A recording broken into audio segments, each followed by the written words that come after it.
জানাই welcome welcome welcome Pramatha দল আপনাদের জানাই ওয়েলকাম ওয়েলকাম ওয়েলকাম মহারাজা কি জয় প্রমথা কি জয়। নলছড় বিধানসভা কেন্দ্রে তিপ্রা মথার সাংগঠনিক শক্তি বৃদ্ধি ৪০ পরিবারের ১৬০ ভোটারের যোগদান।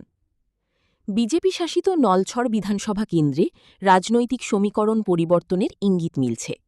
সোমবার বরদোয়াল এলাকায় আয়োজিত এক বিশেষ যোগদান সভা ও নতুন পার্টি অফিস উদ্বোধনের মধ্য দিয়ে নিজের সাংগঠনিক ভিত্তি আরও মজবুত করল তিপ্রা মথা। নলছড় বিধানসভা কেন্দ্রের বরদোয়ালে আয়োজিত এই অনুষ্ঠানে স্থানীয় নেতা আলমগীর হোসেনের নেতৃত্বে বিভিন্ন দল ত্যাগ করে ৪০টি পরিবারের মোট ১৬০ জন ভোটার তিপ্রা মথায় যোগদান করেন। যোগদানকারীদের হাতে দলীয় পতাকা তুলে দেন আমতলী গোলাঘাটি কেন্দ্রের মাননীয় এমডিসি বুদ্ধকুমার দেববর্মা। রাজনৈতিক মহলের মতে যে এলাকায় আজ এই যোগদান সভা ও প্রথম পার্টি অফিস স্থাপিত হল সেটি মূলত সিপিএমের শক্ত ঘাঁটি হিসেবে পরিচিত ছিল। নলছড় বিধানসভা কেন্দ্রে যদিও বর্তমানে বিজেপির জয়জয়কার, তবুও এই এলাকায় মথার এই উপস্থিতি এবং বিপুল সংখ্যক মানুষের যোগদান আগামী দিনে শাসক দলের জন্য বড় চ্যালেঞ্জ বা মহাকাল হয়ে দাঁড়াতে পারে বলে মনে করছেন অভিজ্ঞ মহল। এই গুরুত্বপূর্ণ কর্মসূচিতে উপস্থিত ছিলেন আমতলী গোলাঘাটি কেন্দ্রের এমডিসি বুদ্ধকুমার দেববর্মা, নলছড় বিধানসভার তিপ্রামথা ব্লক সভাপতি রাজদর ত্রিপুরা, টিসিএফ সাধারণ সম্পাদক মোহাম্মদ সেন্টু মিয়া, গোমতী জেলা টিসিএফ সভাপতি মোবারক হোসেন এবং দক্ষিণ জেলা সভাপতি অরূপ দেবসহ দলের অন্যান্য নেতৃবৃন্দ। কোন অবস্থাতেই বিজেপিকে মাফ করা যাবে না। বিজেপি আপনাদের প্রথম এবং প্রধান শত্রু, আপনাদের পূর্ববর্তী জেনারেশনকে সেটা বুঝতে হবে। আমি আর বক্তব্য দীর্ঘায়িত না করে এখানে যারা আছেন সবাইকে বলবো, এই রাজ্যের 4টা রাজনৈতিক দল কংগ্রেস, সিপিএম, বিজেপি, তিপ্রা মথা। কংগ্রেস এখনো এই রাজ্যে হামাগুড়ি দিচ্ছে। 2028-এ ক্ষমতা আসার কোনরূপ সম্ভাবনা নেই, তাই কংগ্রেসটা করে লাভ নেই।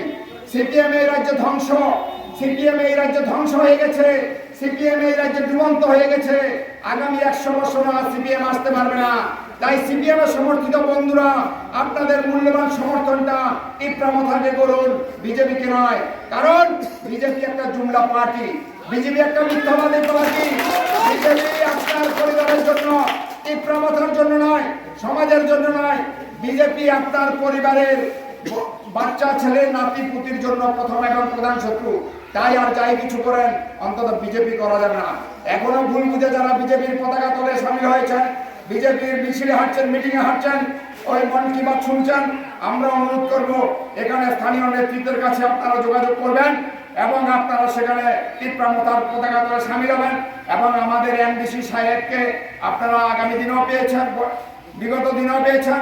আগামী দিনে আপনারা যদি আরো বেশি সংখ্যায় সেখানের মধ্যে এমডিসি সাহেবের পাশে দাঁড়ান, আগামী বিধানসভা আমরা দখল করবো ইনশাল্লাহ। ইনশাল্লাহ আগামী বিধানসভা নির্বাচনে এই বিধানসভা কেন্দ্র আমরা দখল করব, কথা দিলাম। আপনারা শুধু আমাদেরকে সঙ্গ দিন। ধন্যবাদ, খোদা হাফেজ। তিপ্রা মথা লংলিক, উবাক্কা লংলিক। হয়ে যায় আরো 100 বছর আর এটা মনে রাখবেন। 100 বছর ধরে আমি বুঝতে পারতো না যে এখন যে হিন্দু ফ্ল্যাগ লয়ে আছে গাড়িতে, যে হিন্দু দর্জি দেখায় হেও ফ্ল্যাগ লাগায় গাড়ির পিছনে দিকের পিছনে ঢুকে রাখবো, তখন আর হিন্দু ফ্ল্যাগ লাগাইতো না।